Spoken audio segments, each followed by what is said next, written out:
Com a palavra, o Ricardo Honório. Boa noite a todos, encarnados e desencarnados. Aqui estamos para mais um momento de reflexão, de multiplicação de informações e mais uma oportunidade para a construção de conhecimento. Eu tenho sido bem repetitivo nessa questão do conhecimento e, basicamente, em todas as palestras, eu ressalto a necessidade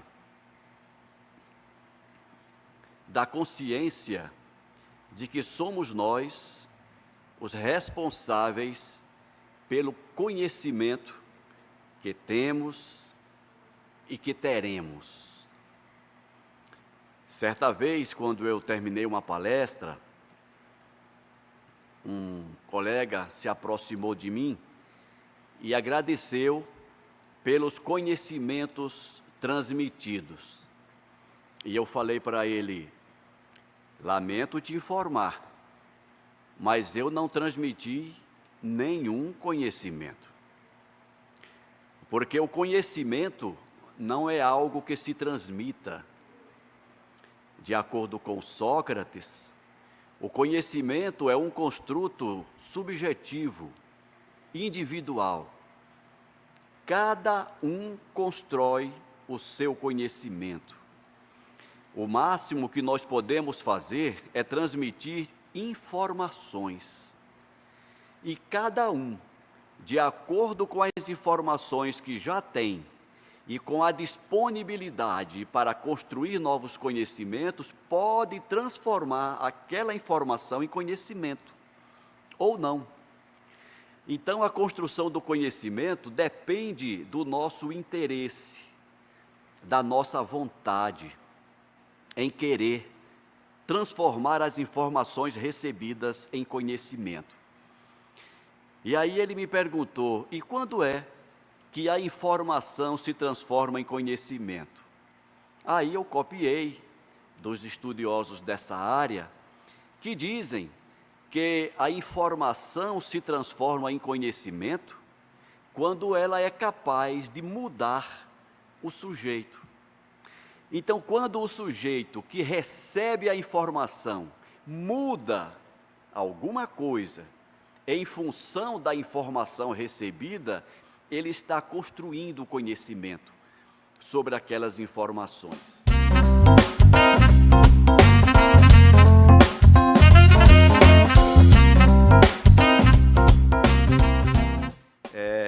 E eu digo isso porque aqui e acolá nós ainda encontramos irmãos nossos que vão à casa espírita ou a outras casas religiosas, na esperança, na expectativa de que a casa, e no caso dos espíritas, na expectativa de que os espíritos mudem a sua condição, na expectativa de que os espíritos lhes deem saúde, que os espíritos lhe deem uma orientação definitiva para atingir determinado sucesso.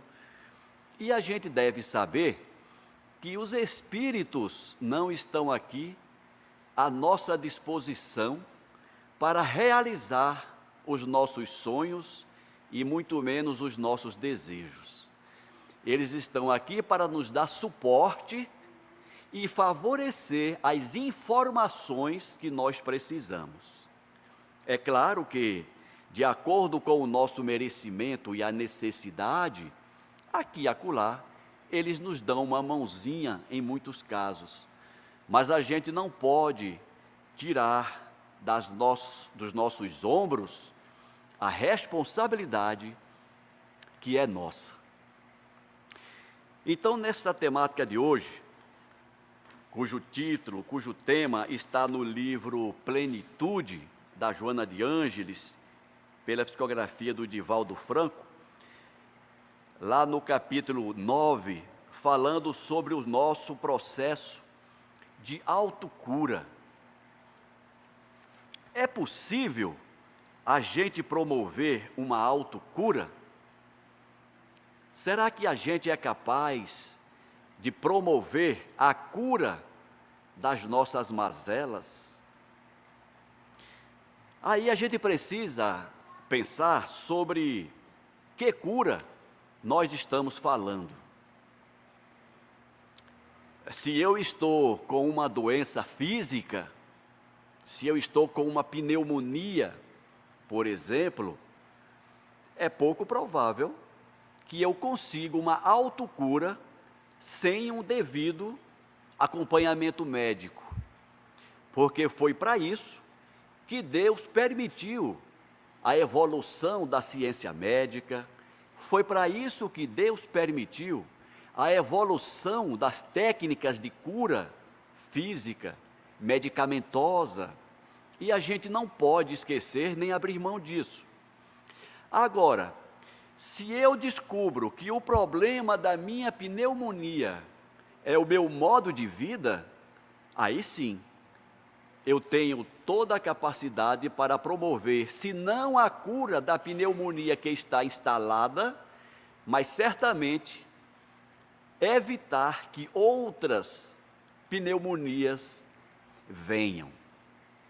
Aí é onde entram as orientações que a Joana de Ângeles, neste livro e em outros, traz para as nossas reflexões. Por exemplo, em primeiro ela diz: observe o seu pensamento. Observe qual é o teor preferencial dos seus pensamentos, a fim de que irradie energias positivas e saudáveis. Tudo começa no nosso pensamento. Muitas vezes, na busca da reforma íntima, nós focamos os nossos comportamentos, os nossos procedimentos, as nossas atitudes. Mas a gente esquece ou não lembra sempre de que antes dos nossos comportamentos, eles foram um dia pensamento. Eles foram um dia desejo. Eles foram, em determinado momento, um querer nosso. E nós resolvemos promover aquele querer a um comportamento. Então, os comportamentos, eles acabam sendo a porta de entrada para a nossa autocura. Por quê? Porque como os comportamentos atingem terceiros, e esses terceiros reagem aos nossos comportamentos, muitas vezes nós somos chamados a atenção por alguém, ou mesmo pela própria vida, em função dos comportamentos inadequados que nós possamos ter. Mas quando a matéria está no nível dos pensamentos, ninguém vai chamar a nossa atenção. Primeiro, que eu não tenho como saber qual é o pensamento de vocês, nem vocês de saberem os meus pensamentos. A gente não tem como receber uma corrigenda de fora para dentro, em função apenas dos nossos pensamentos. Mas esses pensamentos, que são energia, que são muitas vezes responsáveis pela migração, pela transmissão da bioenergia que todos nós temos, eles acabam por acarretar consequências físicas em nós mesmos e gerar interferências no campo bioenergético de terceiros, muitas vezes sem que nós tenhamos consciência disso.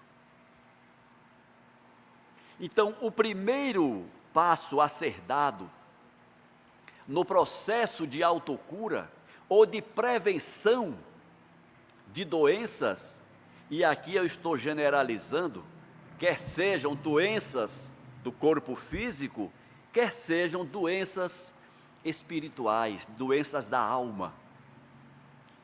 observar os nossos pensamentos, porque na grandiosa maioria dos casos, eles são a geratriz de tudo que nós vamos chamar de problemas. No sentido contrário, esses mesmos pensamentos, ou não exatamente os mesmos pensamentos, mas o pensamento, ele também é a geratriz de harmonia, de paz, de alegria, de felicidade. Então, a questão está em observar qual é o nosso hábito mental. Em que é que eu me deixo levar nas asas dos meus pensamentos? Quais são os pensamentos que eu alimento quando estou sozinho, quando não tem ninguém ali para atrapalhá-los? Aonde eles me levam? E quando eu faço essa pergunta, aonde eles me levam, é para a gente pensar no que nós alimentamos, no campo da sexualidade, no campo do desejo de vingança, no campo da descrença, no campo da crítica ácida, nas questões relacionadas à divulgação do que não é verdadeiro. Algumas coisas que eu estou falando aqui para ajudar a todos nós a pensarmos: onde é que eu me sinto bem? Quando eu estou navegando na internet, o que é que chama a minha atenção? O que é que prende a minha atenção? Então é nesse sentido que a Joana de Ângeles começa as suas sugestões para o processo de autocura. Observe os seus pensamentos. E aqui ela diz assim: a atitude imediata é desejar-se a saúde com fervor. Todo mundo quer saúde, todo mundo quer ser saudável. Não porque se queira libertar da doença, pura e simplesmente. A liberação de uma enfermidade, se não produz o engajamento do paciente em atividades psíquicas e físicas positivas, faculta a presença de outras doenças. Então é mais ou menos assim. O exemplo que eu dei há pouco da pneumonia. Você adquiriu uma pneumonia e o médico te disse que aquela pneumonia, ela pode ter sido causada pelo seu hábito tabagista, pelo seu hábito de fumar. Aí você toma os antibióticos, cura da pneumonia e continua fumando. Você pode dizer que você deseja a saúde? Será que você deseja mesmo curar-se? Ou, na verdade, o que você quer é continuar são, sem abrir mão dos seus vícios? E uma coisa é incompatível com a outra. Vícios geram doenças, quer sejam, repetindo, doenças do corpo, quer sejam doenças da alma. Mas vícios geram doenças. Eu quero ser saudável, ok, mas eu não quero abandonar meus vícios. Então você não quer muito ser saudável. No segundo ponto, a Joana de Ângeles chama a atenção para manter sintonia mental com a fonte do poder. Como está a sua relação com a fonte do poder? Não preciso dizer aqui quem é a fonte do poder. Como está a sua relação com Deus? Você tem conversado com Ele? E não só conversado, como está a tua relação com Ele? Você tem cumprido a tua parte naquele processo de aproximação da fonte do poder? Todos nós gostamos quando ouvimos, quando lemos, quando sabemos que um dos atributos de Deus é a bondade. Como Deus é bom, Deus é bom. E a gente até aprende a dizer, Deus não é bom, Ele é a bondade.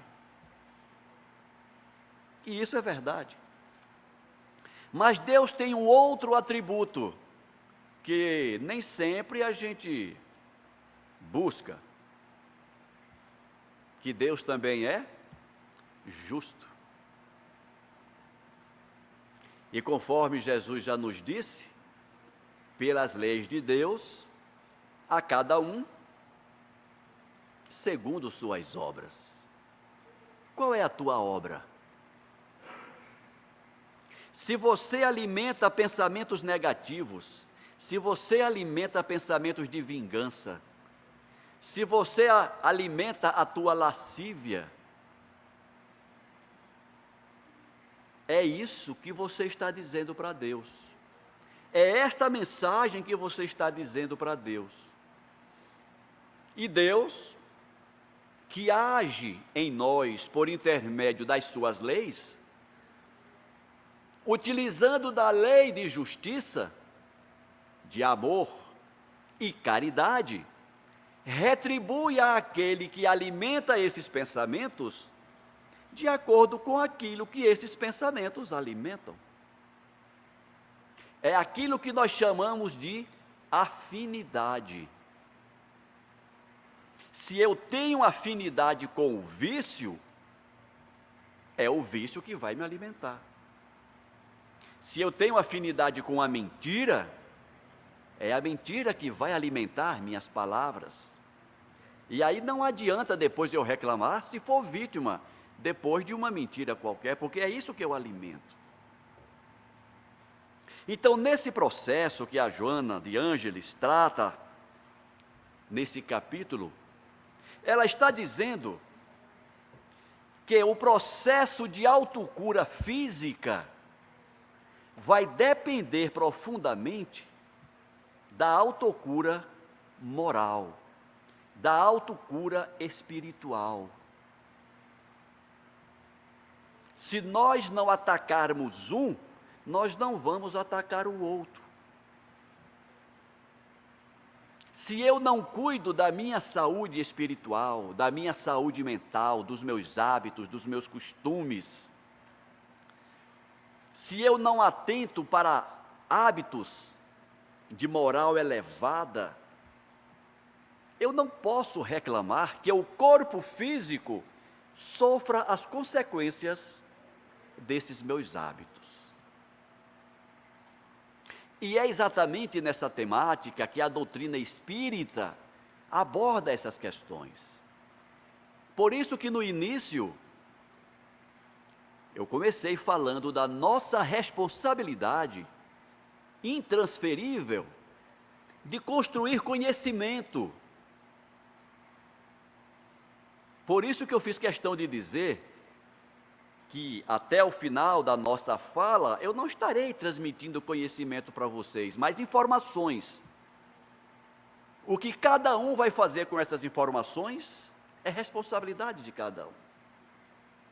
É uma pena que, infelizmente, muitos de nós que lemos obras espíritas, que assistimos palestras, que fazemos curso, que participamos de seminários, que trabalhamos no movimento espírita, muitos, as informações chegam até ele, mas ele não transforma isso em conhecimento.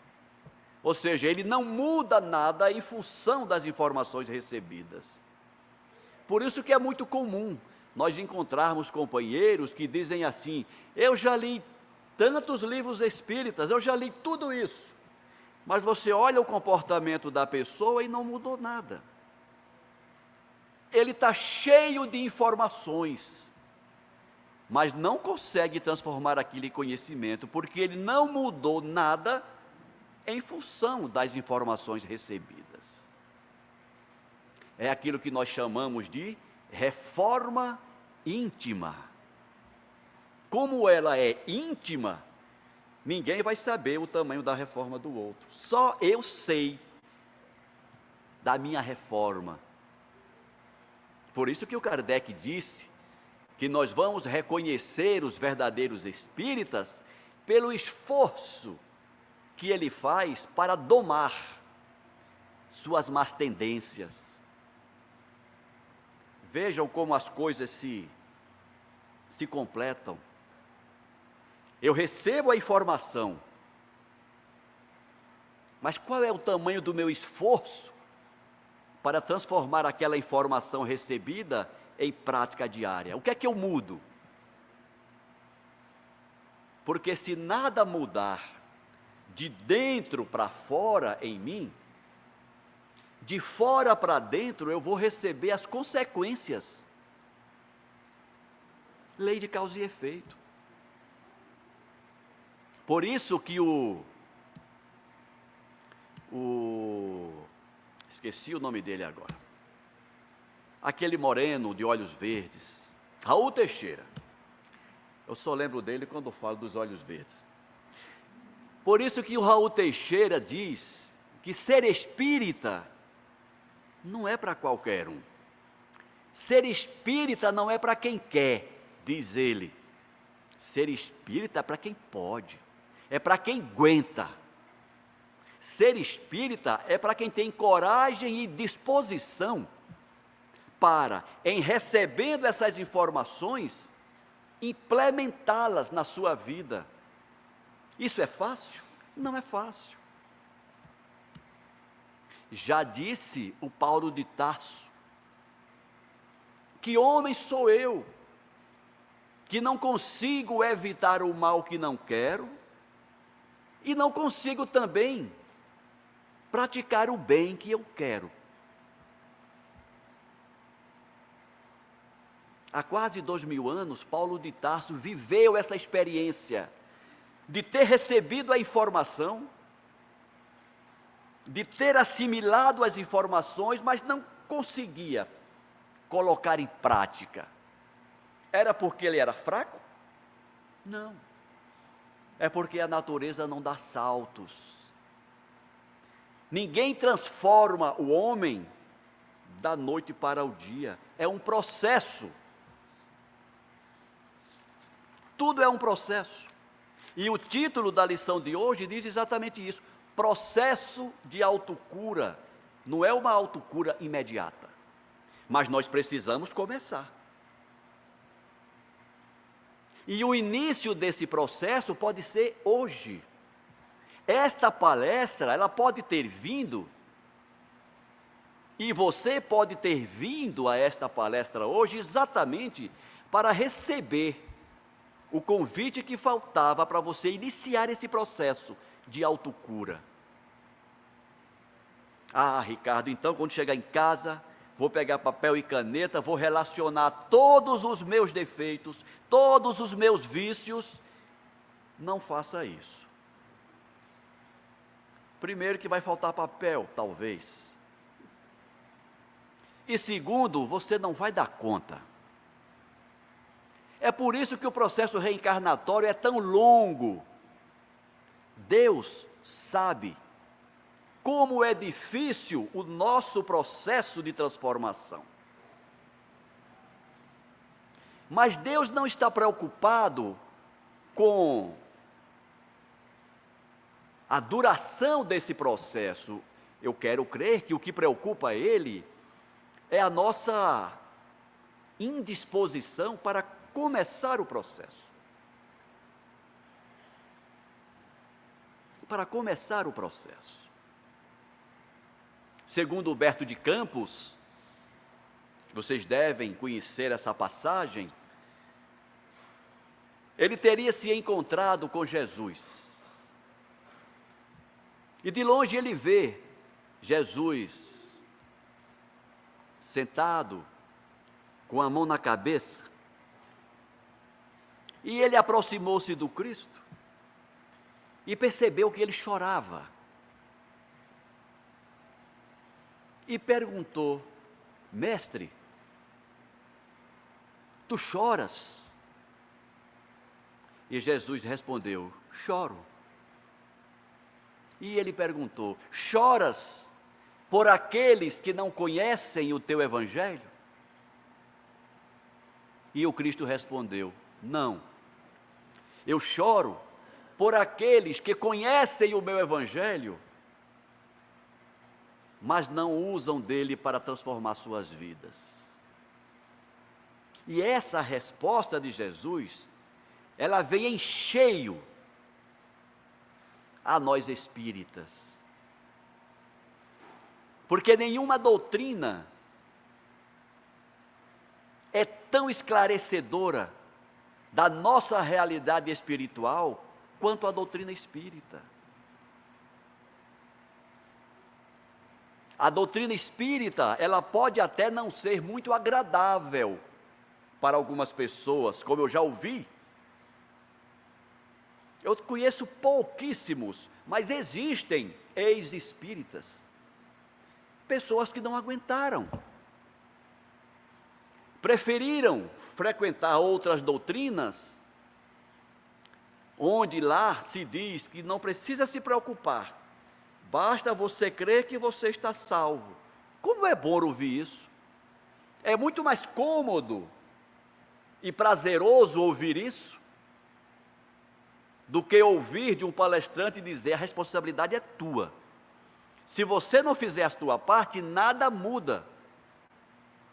Ah, mas e Jesus? Jesus não veio para nos salvar? Ele não vai me salvar? Ele já te deu as tábuas de salvação, mas você tem que nadar com ela. Jesus nos salvou quando Ele nos trouxe o manual de instruções para uma vida pródiga de bênçãos. Mas, como Ele mesmo disse, a cada um segundo suas obras. E no terceiro ponto, a Joana de Ângeles diz: devemos cuidar do descanso, da dieta, da higiene, mantendo ordens nas nossas atividades. O descanso faz parte do processo de autocura. Eu vivi uma experiência quando eu comecei a trabalhar no movimento espírita, e as minhas atividades sempre foram no campo da divulgação. E como nós sabemos, as casas espíritas, de maneira geral, elas são carentes de trabalhadores, principalmente de palestrantes. Então, teve um momento em que eu tinha palestras quase que todos os dias da semana. Na segunda-feira estava num centro, na terça estava no outro, na quarta estava no outro. E uma vez, um colega encarnado, porque a gente sabe que Deus fala com a gente por intermédio de nós mesmos. Nós somos a boca e os braços de Deus na terra, por uma razão muito simples: nós somos seus filhos, e Ele confia a nós aquelas missões que nós temos condição de executar. E eu comentando com um colega que eu estava com essa agenda, e ele falou: e o que a tua esposa acha disso? Eu nunca tinha parado para pensar nisso, afinal, eu estava trabalhando na seara do Cristo. Então, sempre que tinha um chamado para a palestra, lá estava eu. A família fica lá. E teus filhos, você tem conversado com ele à noite? Não, porque eu estou sempre no centro fazendo palestra.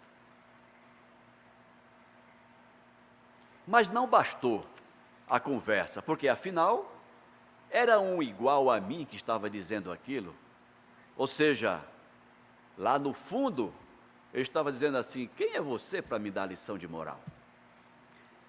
Mas precisou que um irmão desencarnado, por intermédio de uma médium, em momento posterior, numa reunião mediúnica, viesse e me dissesse a mesma coisa. E me disse mais: tem duas maneiras que a espiritualidade que combate o Cristo se utiliza para tirar os trabalhadores da seara. A primeira é não permitindo que eles abracem o trabalho. Acontece de tudo. Vocês já devem ter experienciado aquele caso de: vamos começar a fazer evangelho no lar. Aí começa de tudo. É o cachorro adoece, é o menino que quebra o dedo, é o vizinho que pede ajuda. Acontece de tudo para a gente não começar. Ou a gente desiste, ou a gente insiste. Quem insiste, vence e segue. A outra maneira, quando eles não conseguem evitar que nós iniciemos o trabalho, é nos dar tanto trabalho que nós vamos cair por falta de condições.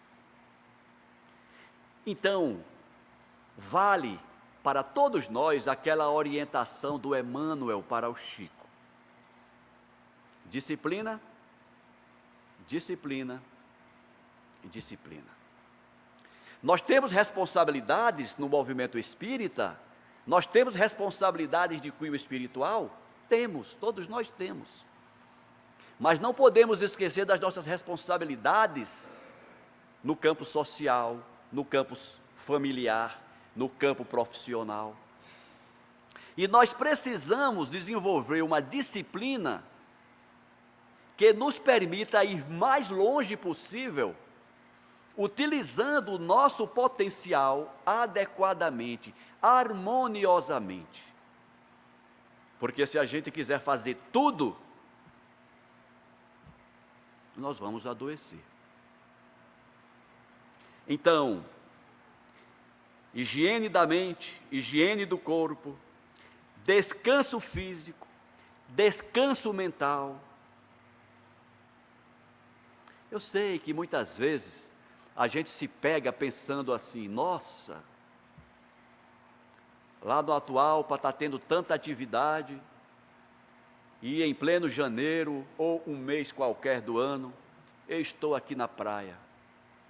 E bate meio que um sentimentozinho de culpa, né? Ah, eu devia estar lá trabalhando. Não!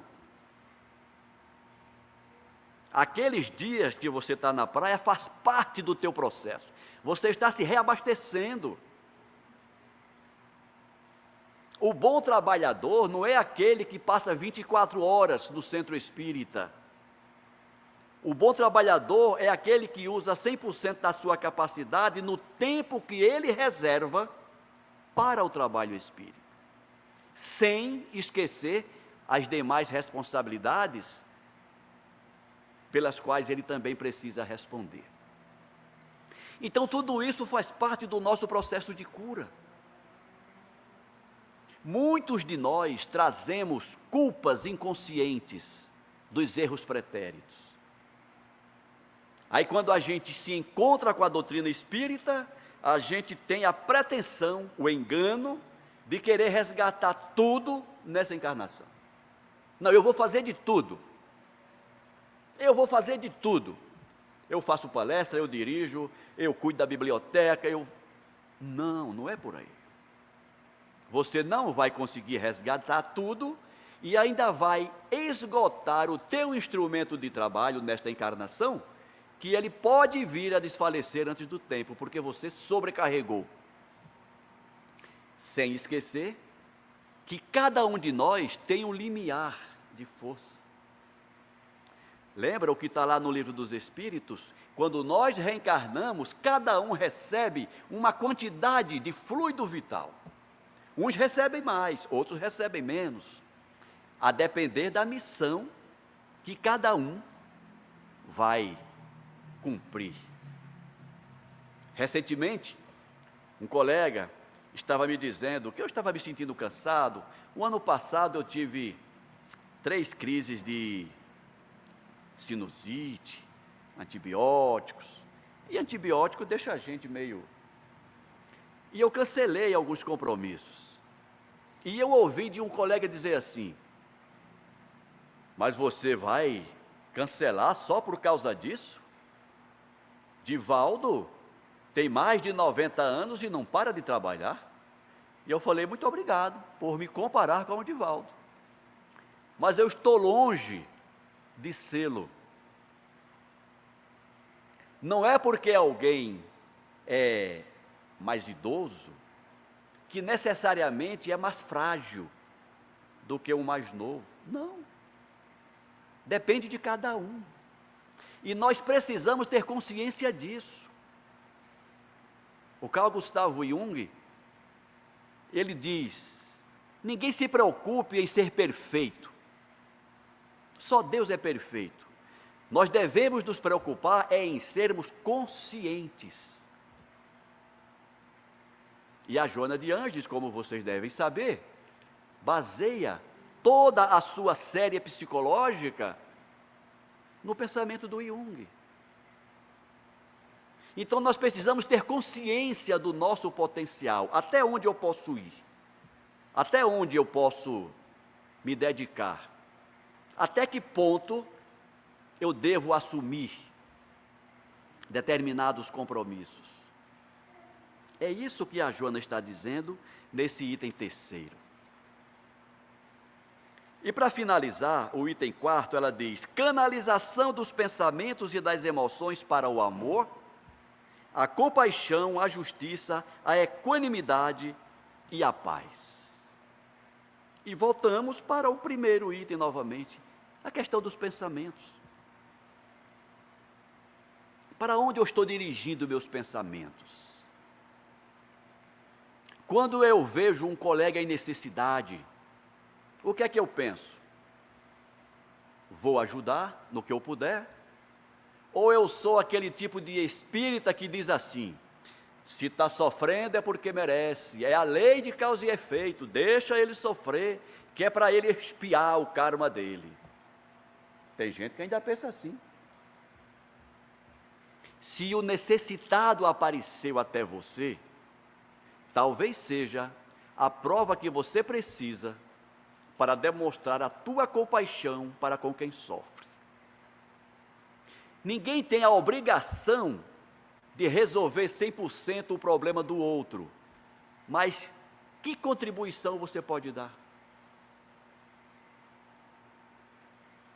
Muitas vezes a nossa contribuição, a contribuição exigida é apenas alguns minutos. Ouça uma palavra. Se você tem bastante informações, como falamos no início, num momento como este, você vai ter condições de dirigir uma palavra para alguém. Então nós sempre podemos ser úteis, nós sempre podemos canalizar os nossos pensamentos, nossa fala, nosso sentimento, para alguém que vem até nós com alguma necessidade. Nós, infelizmente, ainda estamos naquela ideia de que para ajudar eu preciso ter recursos materiais, eu preciso ter dinheiro. Não, gente. A gente não ajuda só com dinheiro, não. Eu acho que até essa é a ajuda mais fácil. Porque quem tem, pode. Quem não tem, não pode, está resolvido. Mas a ajuda da dedicação, empresta teu ombro para o outro chorar, empresta teu ouvido para que o outro decline suas mágoas, dedique um tempo para ouvir o outro, dedique uma palavra de carinho, uma palavra de apoio. Isso é o amor em ação. Então a Joana termina dizendo que quando a gente vive desse jeito, pensando no que é bom e fazendo o que é bom, o corpo não tem tempo de adoecer. Porque as energias que transitam, a bioenergia que transita no nosso corpo, em função dos nossos pensamentos, é tão benéfica que afasta qualquer problema de saúde que pudesse nos afetar. É claro que tem os problemas kármicos,